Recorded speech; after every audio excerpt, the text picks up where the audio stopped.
Today's program explores embracing the red line. Back in the 1930s, bankers, realtors, and the federal government came up with a system of categorizing our neighborhoods based on skin color. Green was the whitest, and red was the blackest. And what it meant was green was good to go for loans, and the red district, not so much.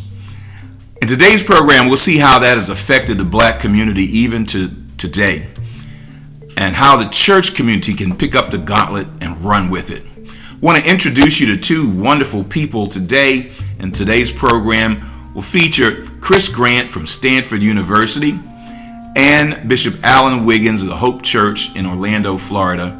And we can see how one church has responded to the red line situation and look to develop solutions that will impact our community in a wonderful way. You don't want to miss it. Here's Chris Grant now.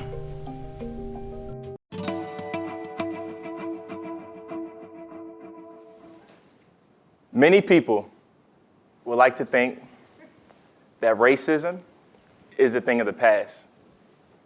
But I'm here to tell you that racism is institutionalized and very much a part of our systems today. Prior to business school, I spent a lot of my spare time advising small businesses.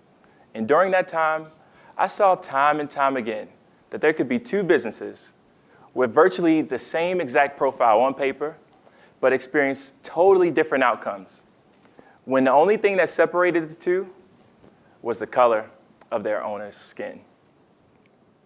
Every time I go back home to my hometown of Baltimore, Maryland, I'm known as the business guy. I've done taxes for mobile retailers, marketing plans for bus companies. I've read tons and tons of business plans. I've even managed property, all while working full-time in Washington, D.C. as a regulatory compliance and cybersecurity consultant. But one day, I got a call from the daycare center that I went to while growing up in Baltimore, asking for my help with their small business loan application. I went to this center. My brother went there. My mother had worked there. In over 22 years, this center had touched the lives of thousands of people within our community and had a huge impact on my family. So when I went to visit them, I saw that they had 46 children currently enrolled in the program, 8 full-time employees, and a long wait list of families just hoping to enroll in the program. I noticed that on paper, this was a solid business opportunity with 22 years of track record of positive cash flows and also profitability. So I prepared their business plan and their application, and I went to a bank, and after a few meetings, our loan application was denied. We moved forward, and we went to a second bank, but after a few meetings, again, our loan application was denied. So I asked a few questions, and we revisited and revised our materials, and we presented an even stronger case, and we went to a third bank. And again, our loan application was denied. So I felt confused. I felt helpless. Why couldn't the banks acknowledge the value that was clearly on the paper? A solid business opportunity. According to a Baltimore Economic Development Group, Black entrepreneurs are denied small business loans up to 3 times more often than white entrepreneurs. So I asked myself a question. Why can't Black people get loans in Baltimore? And so I Googled it.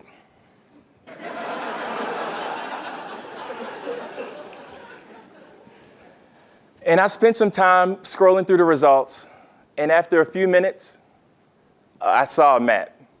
And honestly, I'll never forget the map. So if I step back in time and tell you about the 1930s, during that time, the government had amazing ideas, like the 30-year fixed interest rate mortgage. The government also created the Homeowners Loan Corporation, the HOLC, which was designed to evaluate 239 cities across the country and literally draw lines on maps, categorizing them green, blue, yellow, and red.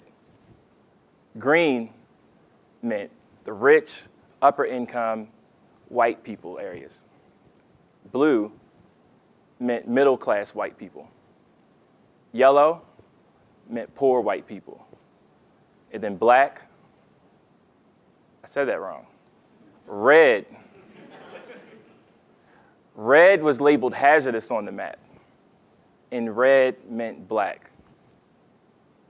Do we see the difference here? The government literally created a system where they categorized white people by socioeconomic class. It then created a separate catch-all bucket of its own for black people and marked it hazardous. Redline maps, like this old map from the 1930s in Baltimore, institutionalized racism in my hometown. And a study as recent as 2017 found that 74% of areas that were marked red back in the 1930s are today still low and moderate income and almost entirely majority black today, while 91% of areas that were marked green over 80 years ago are upper income and majority white today. So redlining like this has really had an impact on so many communities. And frankly, it makes a mockery of our ideals of the American dream in this country. In 1977, the government created the Community Reinvestment Act, which is a law that federally mandated banks to devote a portion of its loan portfolio, investments, and services to the low and moderate income communities in which they were operating in. But too many neighborhoods, too many people, and too many businesses are just not seeing those loans, investments, or services. Just come travel to Maryland with me and you can see it for yourself. It's going on right in front of our eyes, and we are not doing anything to make change happen. Thanks, Chris. That's my dynamic grandson from Baltimore. You know, what he brought out about how the federal government took the Jim Crow laws that were operating in states and made it into an actual federal law, federal rules that ensured that our neighborhoods would have no meaningful investment and no kind of significant building where we lived. While white homeowners were able to get FHA-backed loans at incredibly low rates that made it cheaper to buy than to rent.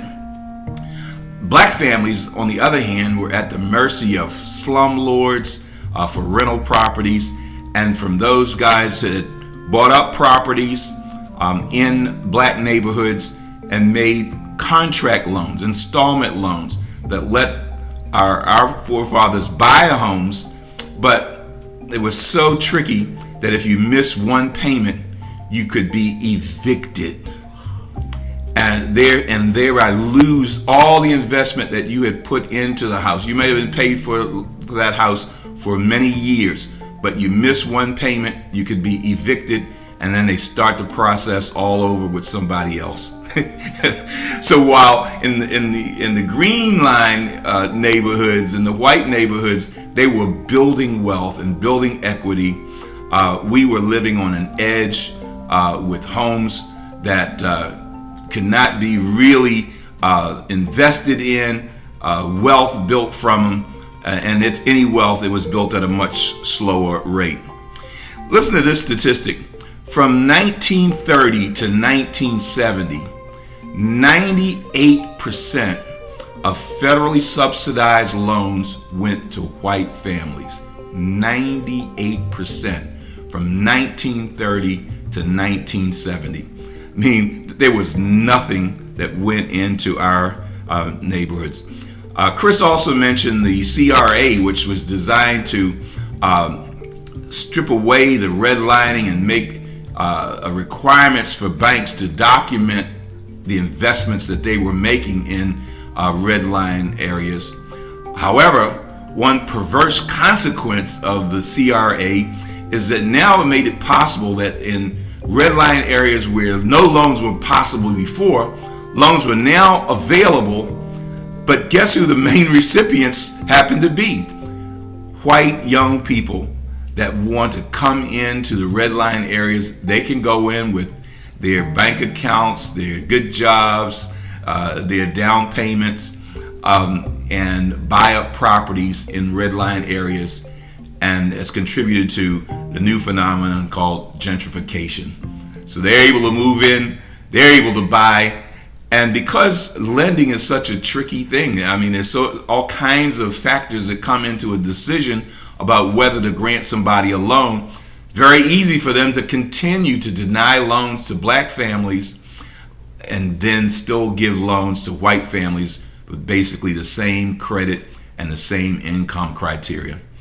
It's a tough thing, but listen, there are some ways to embrace it. That's what the focus of this program is. Let's embrace what God has given us, the neighborhoods that He's given to us, and let's see what we can do with those neighborhoods.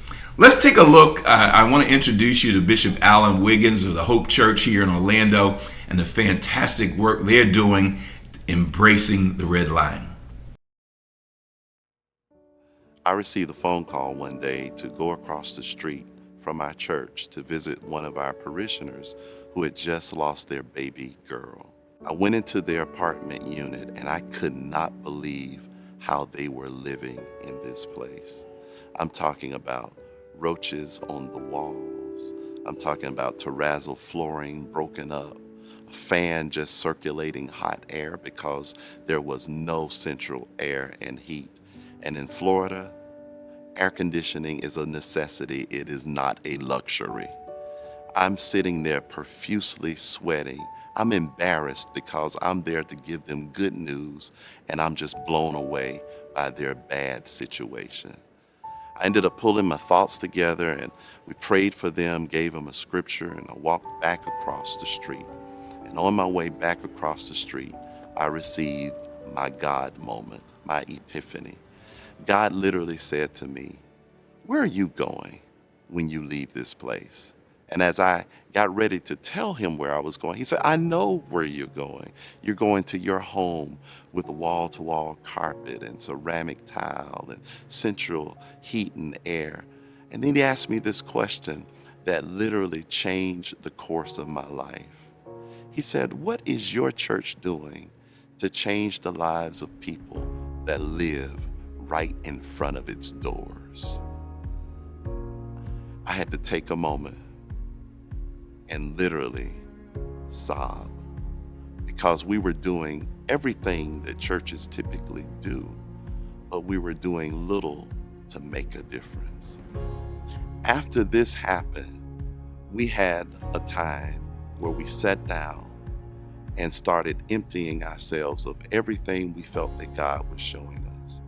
And out of that strategic planning session, the vision statement came to change the community by meeting the needs of the total man.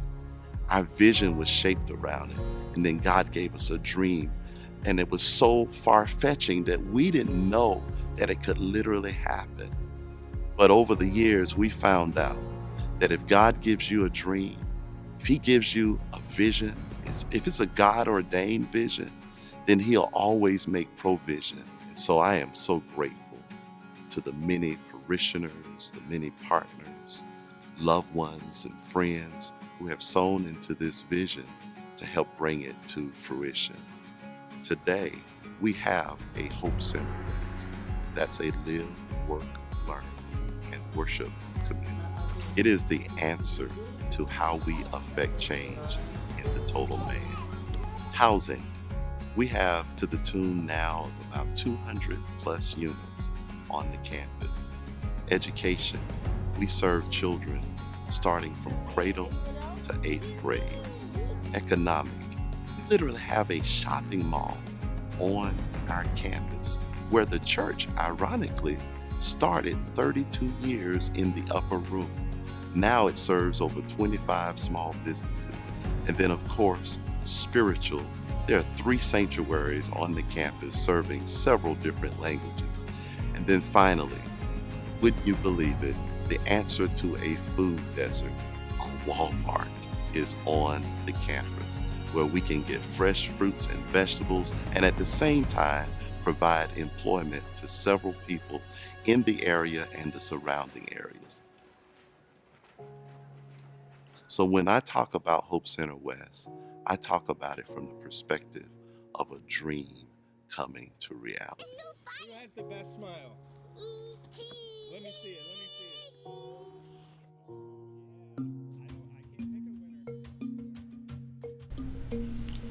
Wow, that's an inspirational story. And I hope it maybe inspires some ideas in you for what you might be able to do within your church, within an organization that you're a part of. There are lots of ways for us to really do some remarkable things in the neighborhoods that God has blessed us with. And there are many other projects like this around the country, and in ensuing weeks we want to bring you those stories as well. If you know a great story about a group, in particular a church group, a group of churches that are coming together to do some powerful things in the neighborhood, let us know. We'd love to be able to feature them on our show, Life Vision News. Now, these redline policies also, what came along with them is the appraisals that devalue the properties in the redline districts. When the first house my wife and I bought in Baltimore, when we got ready to sell it, back in those days, the realtor told us, we were trying to sell it for like $60,000. And the realtor said, if we could just take this house and sit it over in Catonsville, in a green line neighborhood, he said this house would be selling for $130,000, over twice what it was selling for in our neighborhood. But and that devaluing has continued down to today. Properties appraise, properties grow up in value in green line neighborhoods much faster than they do in our neighborhoods. But that's also, of course, it destroys our wealth building capabilities. But on the other hand, it presents a great opportunity for us to buy properties that are really worth more, but because of the appraisals are devalued, so the houses are lower priced. As a matter of fact, in some distressed cities, they're practically giving away houses, $1, $1,000. And what if our churches or church groups would come together and begin to buy up these properties, begin to put together our own contractor teams that can go in and take a property and develop it and rehab it so that it can be put back into use for our hardworking neighbors and members of our churches. It's available. It's possible. You may be saying, well, we really don't have money to do it. Yes, we do. We've got lots of money to do something positive in our neighborhoods with. Just think about it. I'll just give you one example. During the summertime, we have all of our conventions, our church organizations, our fraternities, our civil rights organizations. And one of our larger organizations, they are able to delineate their economic impact when they bring their convention into a city. I looked at one article when one of the groups came into Baltimore, and the economic impact was over $30 million for 1 week. That means as the saints came together for that convention, what they brought $30 million worth of cash and dropped it into Baltimore. Dropped it into hotels, into restaurants, into transportation, into sightseeing. $30 million of economic impact. Now that's not including what was taken up by the organization in their offerings and giving. So there's a lot of money. So imagine if all the money that, if you extrapolate that out to all of our fraternities, sororities, the civil rights organizations, there is an amazing amount of money that comes out of our communities and is handed over to people that don't look like us and are not really willing to invest in us. And if we just took a portion of the money that we are giving out in our conventions, maybe shorten the conventions a few days, cut them in half, and decide that we're going to take this money and invest it in our neighborhoods, and we can quickly make, in 10 years, we could transform urban communities all over this country. Well, we're going to bring this to a close for the day, but I hope that this has inspired you to think about how we might embrace the red line and do something positive with it. This is Carroll Johnson for Lifevision News. Escapes, like what you see?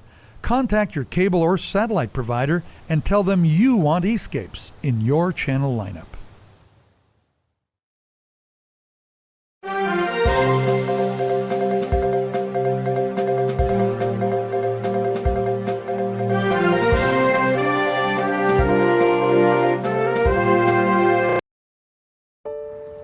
The funny thing about Hannah is she never crawled.